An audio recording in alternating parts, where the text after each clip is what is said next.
అల్వాల్కి చేసిన మా స్థానిక సుభాష్ నగర్ గ్రామ సభ సభ్యులందరూ మరియు గ్రామ ప్రజలకు సహకారంతో మేము ఇక్కడ వరకు రావడం జరిగింది. మరి ఇక్కడ మా పత్రిక విలేకరులకు అందరికీ మీడియా మిత్రులకు కూడా నా నమస్కారాలు తెలియజేసుకుంటూ ఇలా ముఖ్యాంశం వెంకటాపురం డివిజన్ 135 డివిజన్ ఉండేది. దాంట్లో ఇప్పుడు 3 డివిజన్లు చేసిండ్రు. దాంట్లో కనాజీగూడ, బోధయ్య నగర్, వెంకటాపురం చేసిండ్రు.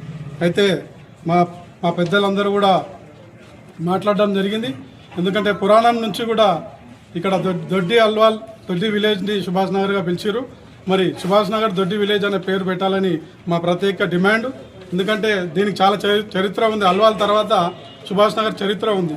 సుభాష్ నగర్ పేరు లేకుండా ఆల్రెడీ మాకు సగం డిఫెన్స్ ల్యాండ్ ముందుంది. ఆ డిఫెన్స్ ల్యాండ్ దిక్కని మా డెవలప్మెంట్ లేకుండా అయిపోయింది. అంటే సుభాష్ నగర్ పాడబడ్డ ఊరులాగా తయారు చేసేసారు. ఇంతకుముందు ఎంతమంది వచ్చినా కూడా అల్వాల్కి చేసిన మా స్థానిక సుభాష్ నగర్ గ్రామ సభ సభ్యులందరూ మరియు గ్రామ ప్రజలకు సహకారంతో మేము ఇక్కడ వరకు రావడం జరిగింది.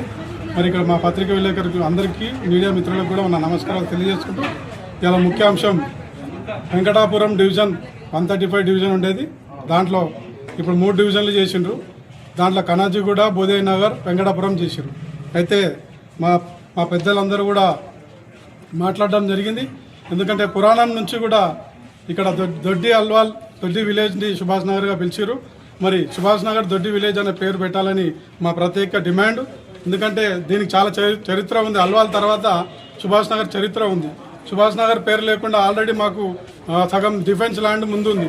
ఆ డిఫెన్స్ ల్యాండ్ దిక్కని మా డెవలప్మెంట్ లేకుండా అయిపోయింది. అంటే సుభాష్ నగర్ పాడబడ్డ ఊరులాగా తయారు చేసేసారు. ఇంతకుముందు ఎంతమంది వచ్చినా కూడా